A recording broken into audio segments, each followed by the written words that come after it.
আসসালামু আলাইকুম ওয়া রাহমাতুল্লাহি ওয়া বারাকাতুহু। আলহামদুলিল্লাহ, আজকেও আপনাদের লাইভ ভিডিও চলে আসলাম। এমন একটা গুরুত্বপূর্ণ তদবির করতে যাচ্ছি, সেটা বলি না ভিডিও করলেই হয় না।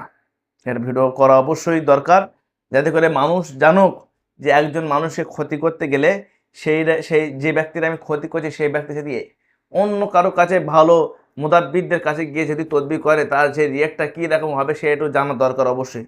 সেই জন্য এই তদবিরটা আমি ভিডিও আপলোড করেছি, আপনারা ভালো করে দেখবেন বা অন্যজনের কাছে শেয়ার করবেন।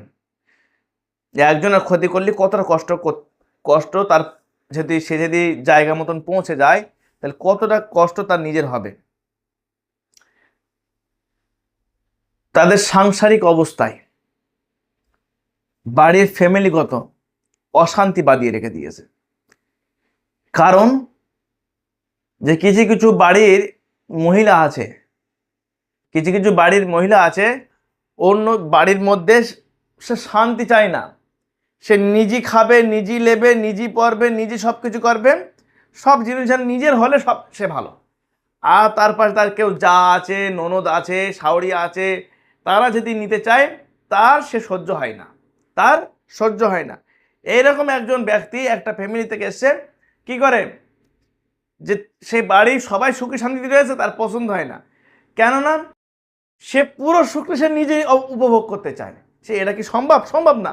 বাড়ির সবাই খাটবে আর তুমি নিজে একলা সুখ উপভোগ করবে, হয় না। আরাম নিজে করবে। তা তার ব্যবস্থা অনেক কবার তদবির করে ফিরে দেওয়া হয়েছে, কাটিয়ে দেওয়া হয়েছে, তারপরেও করে না। সে শুধু অসাধু গুণিনীর কাছে গিয়ে, জ্যোতিষীদের কাছে গিয়ে, তদবিরকারকদের কাছে গিয়ে সে শুধু ক্ষতি করবে, বাইরে পুরো অশান্তি পাকিয়ে রেখে দেবে। আর মাঝখানে সে ভালো সাধু সেজে খুব ভালো, হ্যাঁ ওই বৌমাটা তো খুব ভালো, এরকম একটা প্ল্যান, বদমাইশ। তার জন্য আজকে তার জব্দ করার জন্য এরকম একটা ঘটির প্রয়োজন আছে। এই যে ঘড়িটা দেখতে পাচ্ছেন, এই ঘড়িটা কি করতে হবে, এতে একটা তদবির লেখা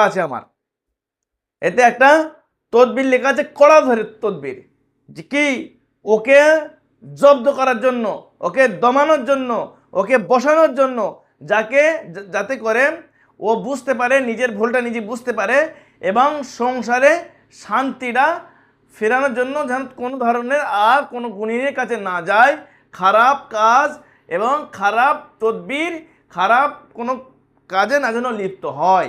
এই কারণে এই কাজটা করা হচ্ছে। এটা কি করতে হবে,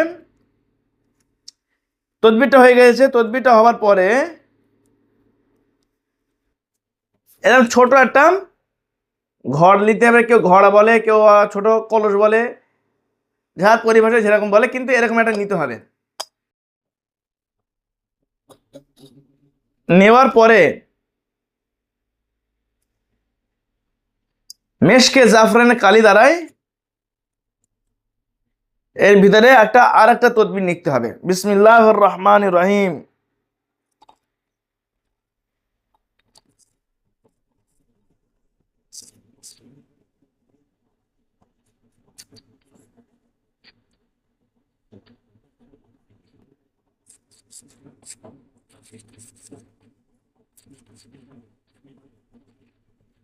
বিসমিল্লাহির রহমানির রহিম। এটা আমি ভিতরে দিয়ে দিলাম। দিয়ে আমি এটা কি করব, সেই ব্যক্তির জন্য ওই বাড়িতে পুরো এটা আঠা দিয়ে বন্ধ করে দিয়ে, ওই বাড়িতে যিনি গার্জিয়ান কর্তৃপক্ষ আছে তানার খাটের তলায় এটা অন্ধকারে এই ভিগে থাকবে। আলহামদুলিল্লাহ। থাকার পরে এই যে যেরকম দম বন্ধ হয়ে আছে না, তারও এরকম দম বন্ধ হয়ে যাবে। এটা যেটা বন্ধ করা আছে ঢাকনো দিয়ে তদবির করে, ওরও এরকম দম বন্ধ হয়ে যাবে। দম বন্ধ হয়ে গেলে নিজের কুফলের কথা নিজের স্মরণে আসবে। স্মরণে আসার পরে কি নিজে আর কোনো কাজ হবে না। হ্যাঁ, এবার যে যে ওর যে কষ্টটা হবে, এই কষ্টটা কখন বন্ধ হবে? কষ্টটা তখনই বন্ধ হবে সে যখন নিজের মন থেকে এইরকম বদমাইশি তদবির করাও ছেড়ে দেবে। বদমাইশি তদবির করা, বাড়িতে অশান্তি লাগানো যেদিন থেকে ছেড়ে দিয়ে আল্লাহ তাবারক তাআলার কাছে তওবা করে ফিরে আসবে, সেই দিন থেকে আস্তে আস্তে নিজে আবার সুস্থ হবে। আবার যখনই ও আবার এই কাজে লিপ্ত হবে, আবার তখনই এর এই তদবির আবার ফের ওর রিয়েক্ট হয়ে যাবে। তার মানে কি, এটা অটোমেটিক সিস্টেম করে দেওয়া হয়েছে।